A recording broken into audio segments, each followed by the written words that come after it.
Well, hello everyone and happy Wednesday. It is digital host A.J. Wuest welcoming you back to Before the Four, the live stream where I talk about some of 48's top news stories and then some before our 4 o'clock newscast. Wherever you're watching right now, whether it's on Facebook, YouTube, or the 48 Now live stream, thank you so much for watching and spending just a bit of your Wednesday afternoon here with me. Now, starting things off, today, again, I am joined with 48 Sports Director Carl Prather. Carl, you and sports anchor Cam Durr are heading down to Birmingham tomorrow to watch those Mars Hill Panthers take on Houston Academy in the state championship.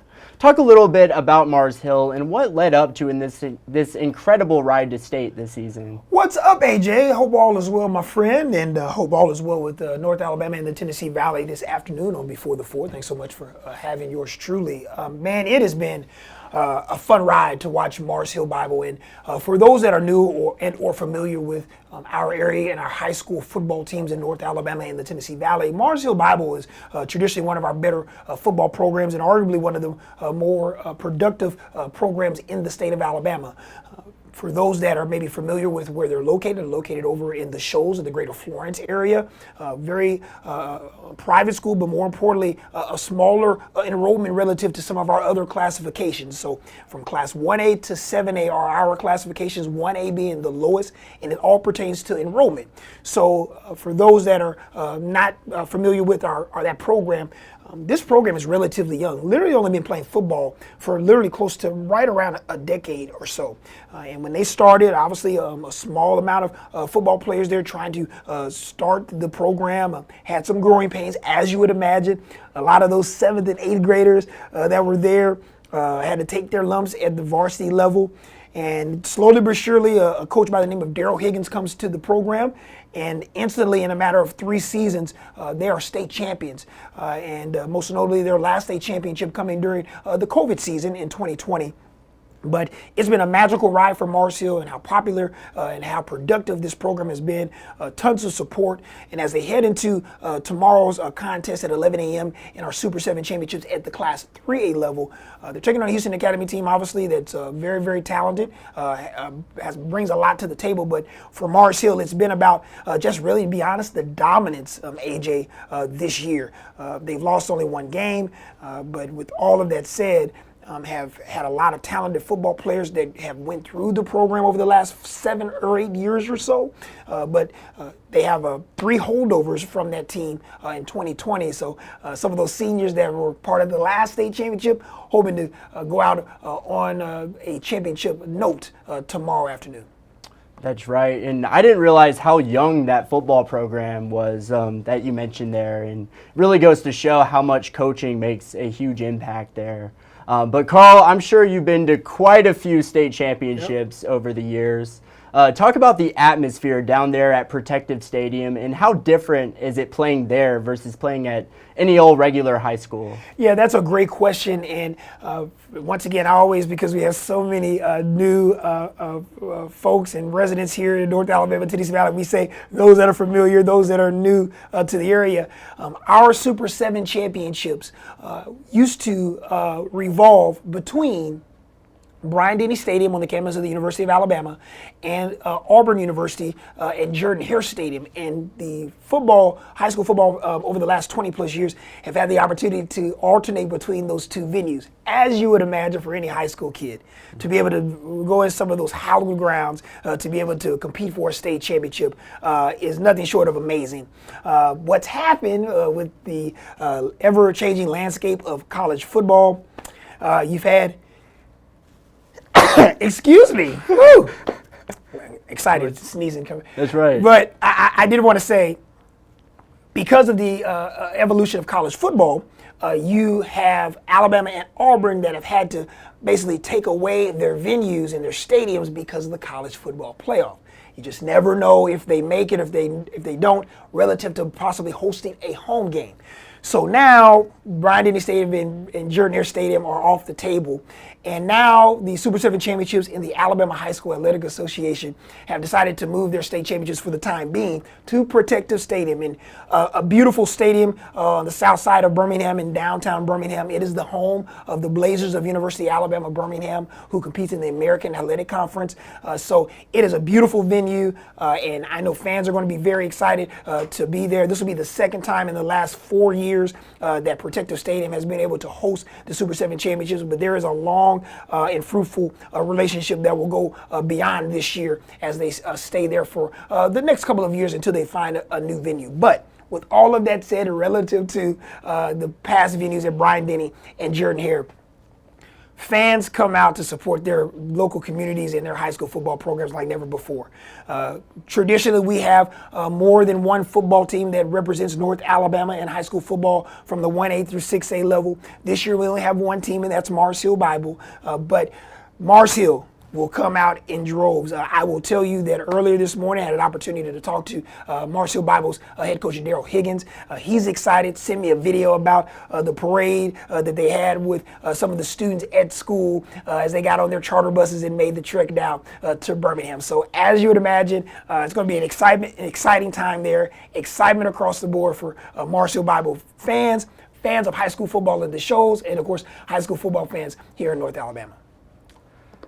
That's right. Go Panthers. And I love how you mentioned Protective Stadium there. I mean, it would be super cool to play at Jordan-Hare or Bryant-Denny, but Protective Stadium is also a very beautiful stadium. Yes. I haven't gotten to check it out yet, but I've been to Legion Field, and it's definitely an upgrade from that, I would say. Well, AJ, I'll tell you this. Ironically enough, this will be my first time, and weekend sports anchor Cam Durr, this will be our first times inside Protective Stadium. I've never been in a Protective Stadium since it's been built. I've had the opportunity to drive around it and being in the area with some other high school athletic activities going on for our other sports within the state, but never been inside Protective Stadium. So this will be my very first time walking into that stadium tomorrow. So I'm obviously excited as well. Absolutely. Should be an awesome time. I'm super excited for you. But overall, how would you say Tennessee Valley teams did in the state playoffs this year? You know, it was a mixed bag. And what I mean by mixed bag is obviously the goal is to finish as a state champion for any of our teams from the 1A to 7A level, AJ. But I will say we had a very competitive high school football season. And what I mean by that is obviously in our area, you're going to play some of the teams that are within your area and what we have in the state called regions. So those teams are fighting basically 8 to 9 teams per region. And for a couple of regions within classifications are fighting for 4 playoff spots. So for the most part, the competitiveness of trying to become one of those playoff teams was really great. Unfortunately, this year, and it happens, the longer you play and you're around it like I have been for over a decade, you have a lot of teams, and some years that are better than others. You may have years where you have numerous teams that are in the quarterfinals or semifinals. We may have multiple teams that reach the state championship level from the 1A through 6A level. This year was just one of those lean years, as we like to say, that unfortunately we started with 39 high school football teams that made the high school football playoffs across 1A through 7A. And unfortunately, that dwindled down to 17 in the second round, and from 17 to 7 in the third round. And then as we got to the semifinals, we only had 3 teams left, and Mars Hill was the lone survivor as they came away with the trip to Birmingham in the 3A state championship. So yes, very competitive. Of course, we'd love to have more programs make their way down to Birmingham and make a deeper run in the playoffs. It didn't happen this year, but that is not an indicator of what the totality of our teams traditionally do across North Alabama year in and year out. That's right. And before I let you go, Carl, we got to talk a little bit about the college playoffs. Yep. This weekend, a big weekend for sure. Who should Alabama fans be rooting for this weekend? Obviously, I know SMU, the Mustangs, they're one of them, but anyone else? Yeah, I will say this. I think I went through the shortest long speech possible on air last night to kind of explain what needs to happen and what can happen for Alabama. Here's the good news. As of today, AJ, as you know, and for fans of the Crimson Tide or fans of college football, Alabama is in. They came in ranked 11th in the latest college football playoff poll. Now, The college football playoff poll is just one data point, as we like to say, to transition you into the inaugural 12-team playoff. So teams that are ranked in the top 11, in the top 12, traditionally will have different seedings for the 12-team playoff. So the top four, the 5 highest ranked conference champions reach the college football playoff this year. Your top 4 highest get automatic buys into the quarterfinals. So if you are in the Big 12, if you're in the ACC, if you're in the Big 10, or if you're in the Southeastern Conference, if you win your conference championship, they seed you in accordance to what your final rank will be this Sunday during selection day. I mentioned the 5th team because the 5th team is designated for the group of 5 programs. So you're talking about the American Conference, the Mountain West Conference, Conference USA, the list goes on and on. So whatever team within that batch of conferences that are outside of the Power 4, they will get the 5th spot. And the highest ranked team within all of those conference champions will get the 5th spot. So that transitions me to where Alabama stands today. Alabama currently, if they're the 11th seed in the college football playoff, if games were to be played today, they would make the trek and play the 6th seed in Notre Dame. Notre Dame actually comes in as the 4th rated team in the rankings, but because they are only allowed to reach as high as 5th, because they're not in a conference, they can only reach the 5th seed in the tournament because of not having any kind of conference affiliation. So they would indeed still be able to host.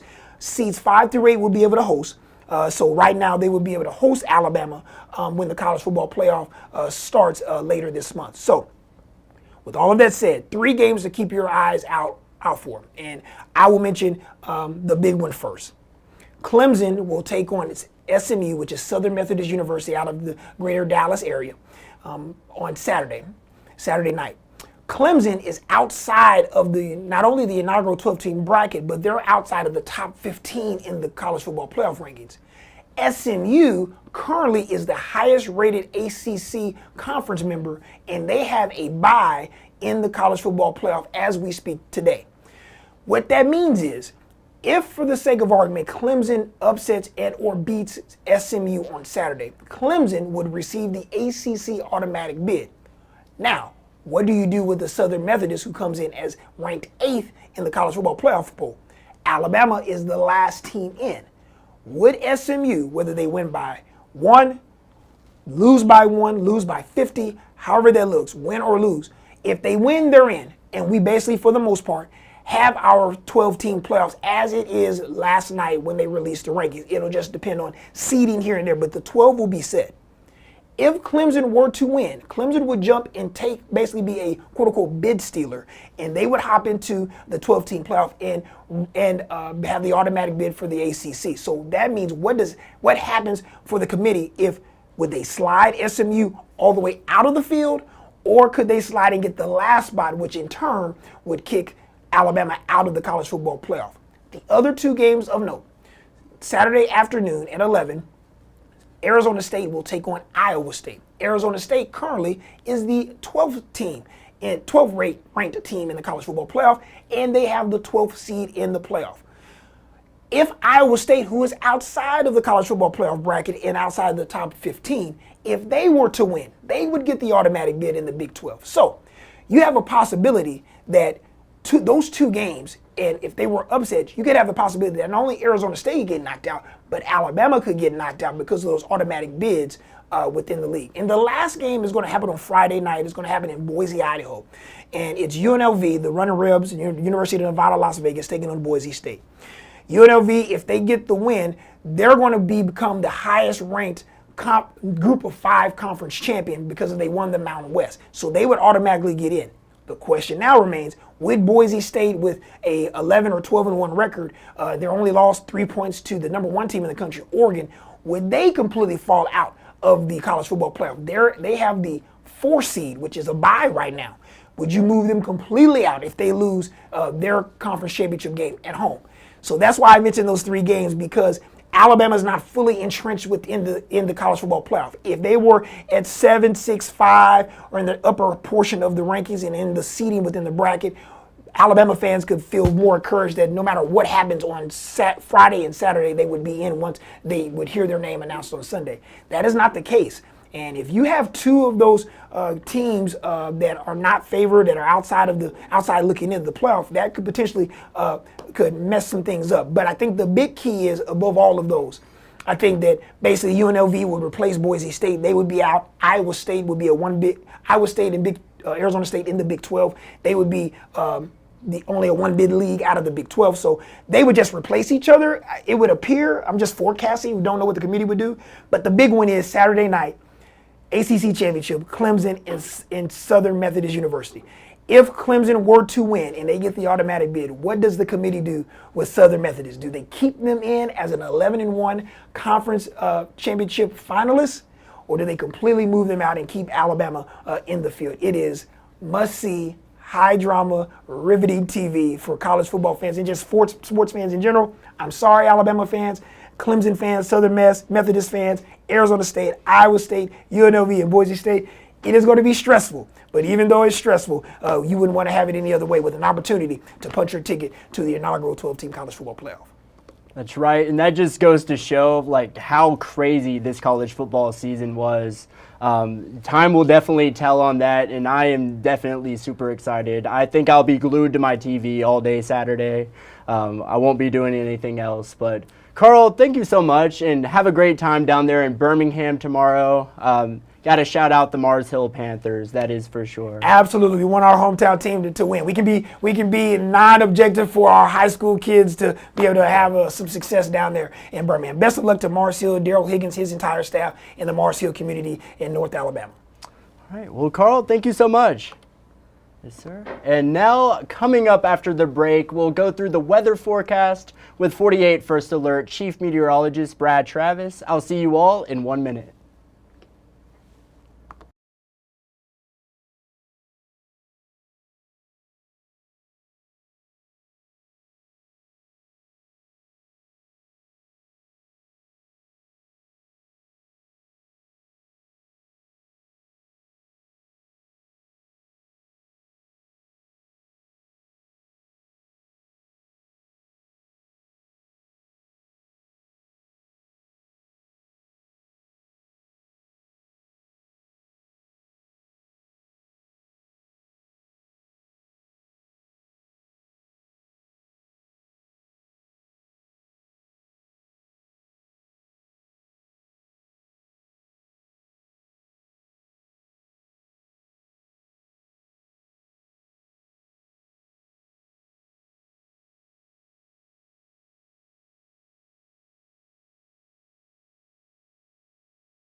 Well, hello and welcome back to Before the Four. Let's now take a look at the latest forecast from 48 First Alert Chief Meteorologist Brad Travis. How's it looking, Brad?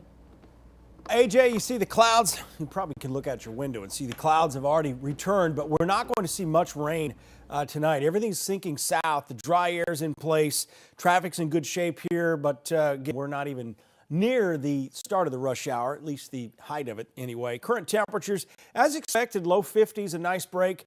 The wind really not helping today because it makes it feel colder than that anyway. Over the next 12 hours, just cloudy, a brief shower possible between 10 o'clock and 1 a.m. You'll sleep right through it. And the falling temperatures. Tomorrow is going to be a breezy, borderline windy day, and it's going to feel more like freezing from start to finish. In fact, it's going to start feeling colder throughout the rest of the day. By 4 o'clock, we're talking about a wind chill factor in the 20s, actual temperatures in the upper 30s, and it gets worse tomorrow night into Friday. That's not going to be any fun at all. Single-digit wind chills possible for many areas in southern Middle Tennessee. Look at Coleman, 7:30 in the morning. It still feels like 9.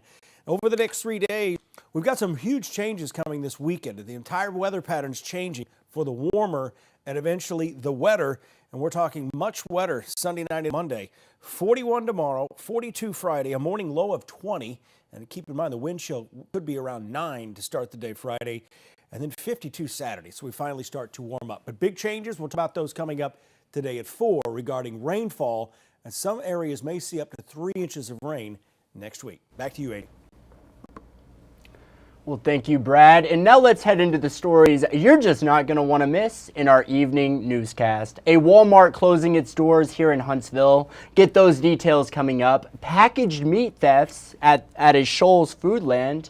An update on a new community center in Newmarket. And finally, a story from 48's Noah Cowell on helping the homeless during the colder months. And these are just a few of the stories you're just not going to want to miss in our evening newscast. And I think we have just a little bit of time for, what is it? That's right. It is Facebook fun, of course. How could I ever forget? Our 48 Facebook question of the day was, what is the most annoying Christmas song? And I gotta say, in the comments today, there's a lot of people I did not realize are not fans of Christmas music, and I just can't relate. I love Christmas music, mainly in the month of December. I'm not really a November, October Christmas music listener, but especially in the month of December. But let's see what you all had to say. What is the most annoying Christmas song?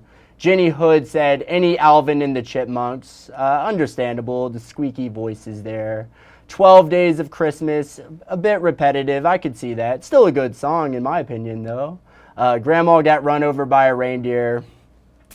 I Want a Hippopotamus for Christmas. Sounds like they are holding their nose while singing. And then the shorter list would be the Christmas songs that aren't annoying. And everyone who commented today, thank you so much. Greatly appreciate it. But that's just about all she wrote for today's Before the Four. Of course, I want to thank you all for sticking around and spending a bit of your Wednesday afternoon here with me. As always, make sure you download the 48 digital app, the First Alert Weather app, and the Sports Zone app. Turn on those push notifications and you will never miss a breaking news story. With that said, I want to thank you for watching. You all have a great night.